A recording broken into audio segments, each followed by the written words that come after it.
ایک اپنا ایک معاشرہ ہے، گاؤں کی اپنی ایک ایٹماسفیئر ہوتی ہے، وہاں پہ یہ جانور بھی ہیں، وہاں پر سارا کچھ ہی ہے، تقریباً بانے بھی ہیں، سارا کچھ جو کچھ بھی ہے. لیکن ان سے میری عرض یہ ہے، ایک چھوٹی سی ہے، سکول کی دیوار ہو یا گاؤں کا رستہ ہو یا آپ کا اپنا گھر ہو، کیونکہ اب وہ کنسپٹ ختم ہو گیا کہ جی واش روم نہیں ہے گھروں میں اور لوگ کھیتوں میں جا رہے ہیں یا ادھر ادھر جا رہے ہیں. اب ماشاءاللہ اتنی اویئرنیس ہے کہ باتھ روم جو ہے گھروں میں بنائے گئے ہیں، لیکن اس کو ہم نے صاف ستھرا رکھنا ہے، ہم نے ماحول کو صاف رکھنا ہے، گلی کے رستوں کو صاف رکھنا ہے، گاؤں کے چوراہوں کو صاف رکھنا ہے.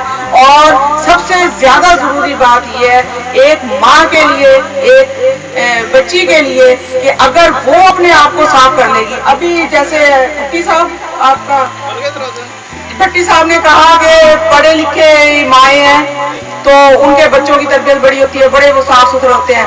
میں تھوڑا سا ان سے اختلاف کروں گا. ہر ماں پڑھی لکھی نہیں ہے، میری ماں بھی پڑھی لکھی نہیں تھی. آج میں اسٹیج پر ہوں، لیکن اس کی تربیت جو ہے وہ ایک ماں جیسی بیٹی کی تربیت کر سکتی ہے، اس سے بہترین، بے شک ان پڑھ ہو، بے شک پڑھی لکھی ہو، تربیت جو ہے وہ سب سے زیادہ ضروری ہے. آج کی بچیاں کل کی مائیں ہیں.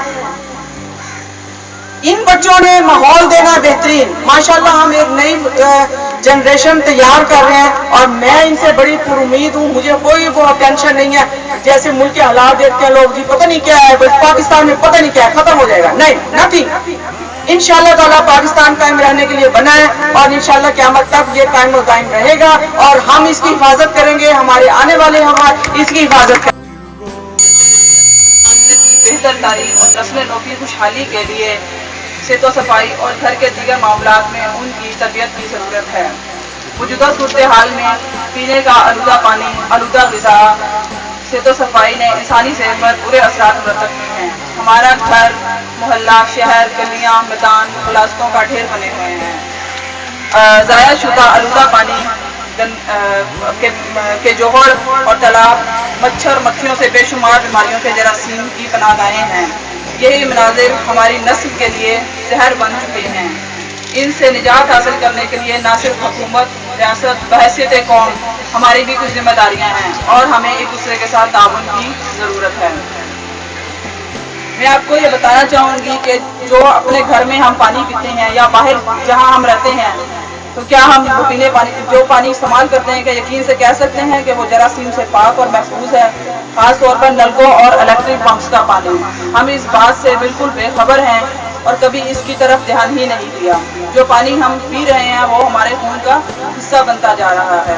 معزز حاضرین، اس وقت دنیا اور پاکستان کے مختلف اداروں کی تحقیق کے مطابق آلودہ پانی، آلودہ غذا اور ناقص صحت و صفائی کے باعث 70 سے 80% بیماریاں پانی کی وجہ سے پھیل رہی ہیں، جو ہمارے گھر، محلے اور شہروں کو اپنی لپیٹ میں لیے ہوئے ہیں، جس کی وجہ سے ہزاروں جانوں کا نقصان ہوتا ہے. اور اب پانی سے پھیلنے والی کچھ بیماریوں کا ذکر: malaria, gastro, polio, hepatitis, dengue, اسہال، ہیضہ، کالرا، کینسر، گردوں اور جگر کی بیماریاں شامل ہیں. یہ سب بیماریاں پانی میں موجود جراثیموں کی اور کیمیائی ذرات کی زیادتی یا کمی کی وجہ سے ہیں. یہ اس صورت میں ممکن ہے جب ہم اپنے گھروں میں پینے کے پانی کی جگہ برتن اور ماحول کو صاف ستھرا رکھیں گے. کچھ احتیاطی تدابیر پانی کے حوالے سے: پانی ابال کر ٹھنڈا کر لیں اور پینے کے لیے استعمال کریں. بازار سے دستیاب فلٹر استعمال کریں. شفاف بوتلوں میں پانی ڈال کر 10 سے 12 گھنٹے کے لیے دھوپ میں رکھیں اور استعمال کریں. اپنے گھر کی ٹینکیوں کو ہر 3 سے 4 ماہ بعد بلیچنگ پاؤڈر سے واش کریں. ضرورت پڑنے پر حکومت پنجاب کی طرف سے قائم کردہ لیبارٹری سے فری ٹیسٹ کروائیں. آخر میں یہ بتاتی چلوں کہ اگر ہم ان سب باتوں پر عمل کریں گے تو سب بیماریوں کا تدارک کیا جا سکتا ہے اور یہ ہمارے. آپ سب کا بہت شکریہ کہ آج کے اس پروگرام کو آرگنائز کرنے میں ہمارا بھرپور ساتھ دیا ہے اور اس کو کامیاب بنانے میں مکمل تعاون ہمارے ساتھ رکھا ہے. بہت سا وقت بیت چکا ہے.